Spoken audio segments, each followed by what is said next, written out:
Hello folks, today we're looking at another P38 Range Rover. This one has a water leak coming from the heater coil. Some of the signs that you'll see for this, as you can see here, this is the passenger side or the right hand side of the vehicle. You see the carpet is orange. That is because the antifreeze is it's that what is it called? The antifreeze is the Coil.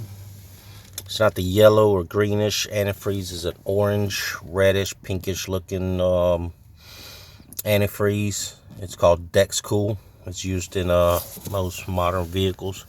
But this is the well right here, and you'll see that my carpet has turned orange or red, and also underneath the carpet it is actually soaking wet, and this is just from the drip that comes out from underneath here. Here's your glove box. Right up underneath your glove box, you'll sometimes see water dripping from here. You'll see water dripping down in here.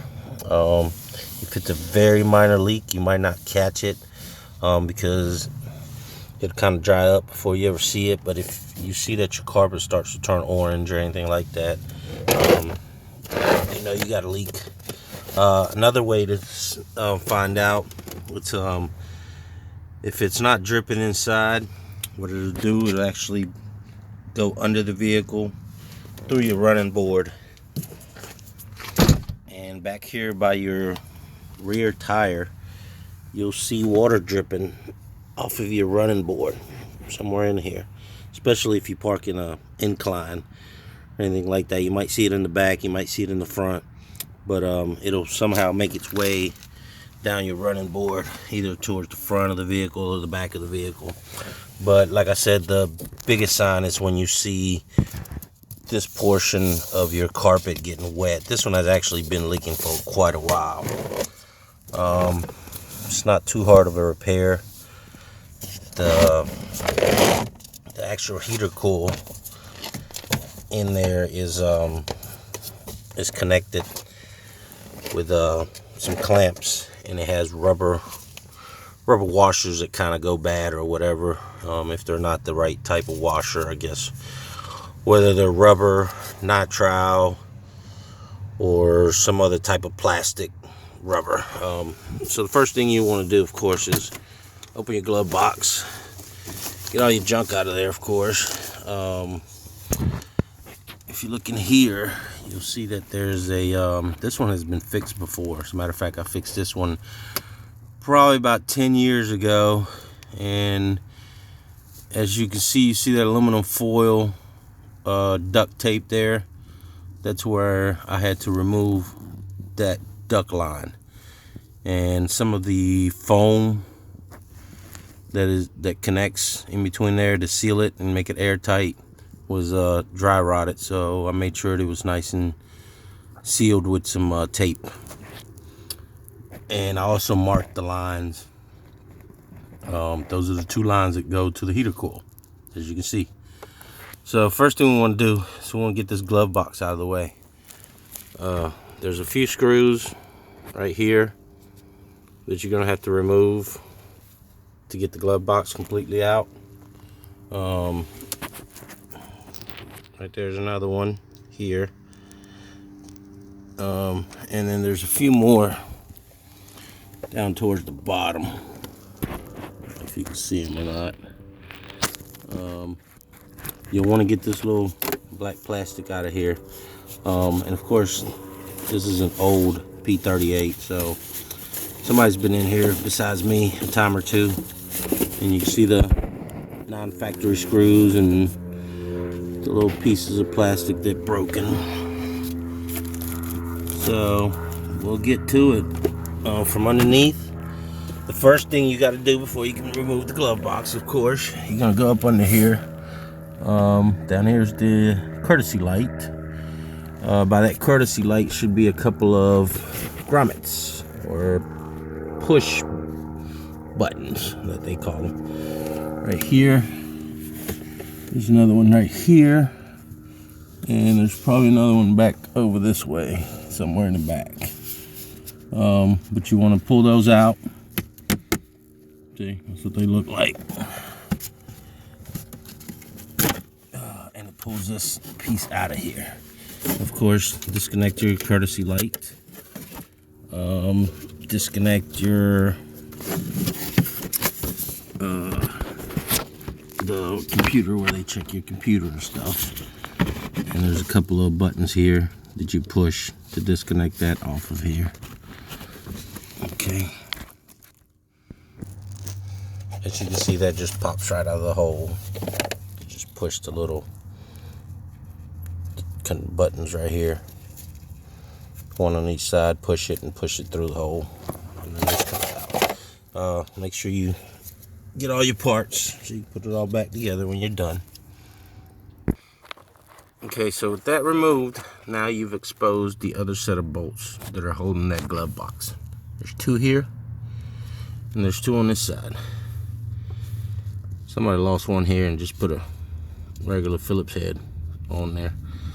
These little center set screws that you see right here, this is so that when you, if you don't move them, you put it right back how it goes. If they go in or out, while you have this off of there, you'll have to adjust them, which actually adjusts the closure up here to make sure that this thing closes properly and it's nice and flush and it looks like a factory seal right here when you get done doing. That's what those two set screws are for down here on the bottom.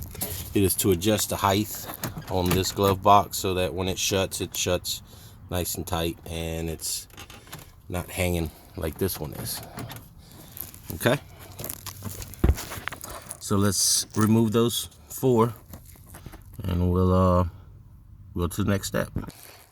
Okay, so with those 4 bolts removed from here, they're actually 9/32. If they are it's 9/32, they're actually the factory bolts. All right, so now we go back to 1, 2, 3 screws to remove the plastic part here.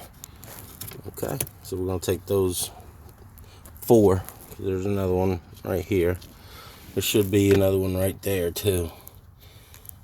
We'll go ahead and get those 5 screws out of the way, and then we can see a little bit better in there. All right, so here we are. Plastic part is down. Now, of course, you want to disconnect another courtesy light.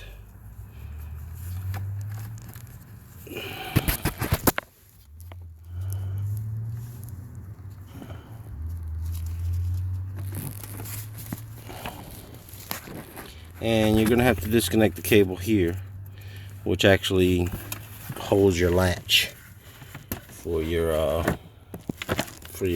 glove box. Which, if you I don't remember how to do this. I think there's that white button right in the center of it. If you just push it down with a screwdriver or something, it should pop that wire out.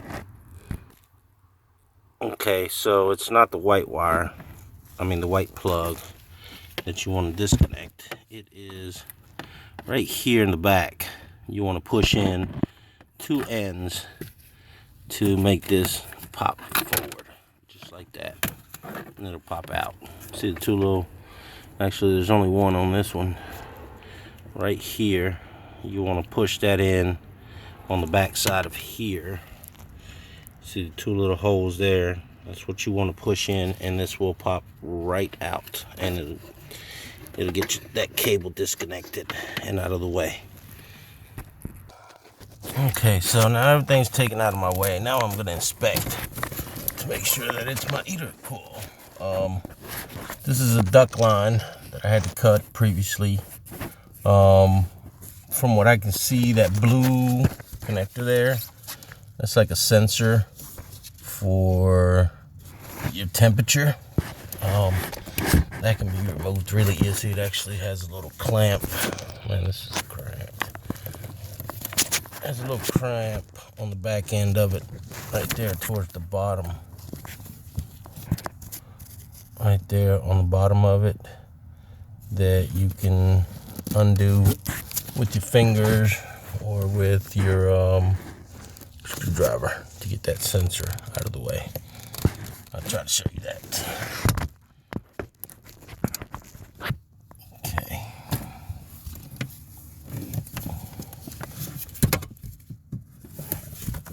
We're just gonna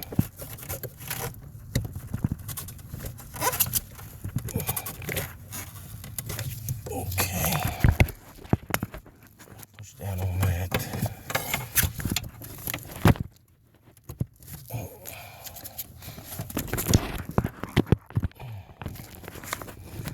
I can see why people don't make videos about this stuff, because it's really hard to see in here.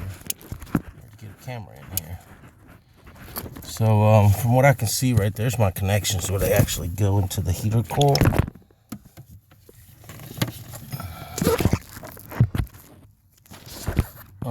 And I can see where they're orangey, and that's where it's leaking. So it's actually the little rubbers that connect that aluminum to the plastic that's leaking. So we're going to take that loose and inspect the washers, maybe put some new washers on it, and hopefully that'll fix the problem.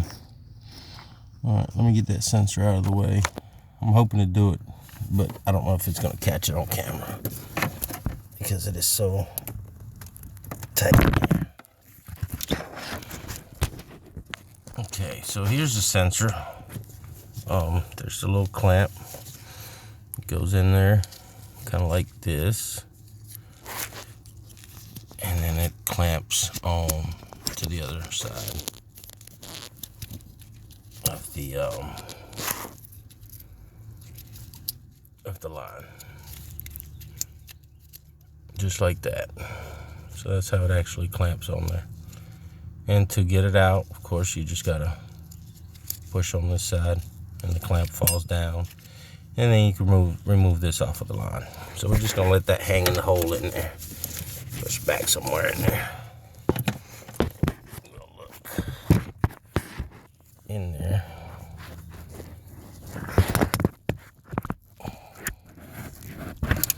Yeah, right there where those two lines go in, there's a bolt right in the middle. It's gonna have to be removed. But before I do that, I'm gonna take this duct line right here with the aluminum tape out of the way so that I can get my hands back there a little bit easier. If you need to cut that duct line, I suggest you cut it just to make it easier on you, and then just make sure it's sealed back up. I use this HVAC aluminum duct tape, which works really great. It's really sticky. Once it's on there, it'll never come off. It is actually going to be, I probably had to cut it to get it off there. So it's pretty good stuff. So yeah, there's a bolt right in the middle. I don't know if you can see it right here, where the tip of my screwdriver is, that we're going to take off. And that should release those two pipes going into there, which is your heater hoses. They're just aluminum, and there's a little clamp or kind of ring that goes around both of them to tighten this down. And I'll show you more of that once I get in there and actually do it. I'm gonna try to place the camera in there. I don't guarantee it, but we'll see how it goes.